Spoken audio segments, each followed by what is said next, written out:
Hello guys, দেখো আজকের মাকে বললাম বিরিয়ানি বানাতে, তো মা এখন বিরিয়ানি দিচ্ছে আমাকে। একদম পুরো দোকানের মতন বানিয়েছে। আর আমার তো বিরিয়ানি খেতে যা ভালো লাগে, কিন্তু আমার বিনা আলু ছাড়াই খাই। কিন্তু আবার কলকাতার বিরিয়ানিতে আবার আলু থাকে, খুব ভালো লাগে। ডিম আর আলু থাকে। কি সুন্দর সেন্ট আসছে, স্মেলটা।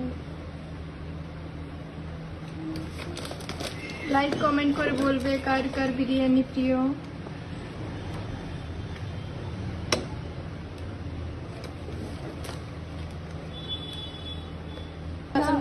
করো, পেঁয়াজ দিয়ে দিল ওপর থেকে। আর যা দেখতেই এত ইয়াম্মি লাগছে, খেতে তো আরো ইয়াম্মি লাগবে।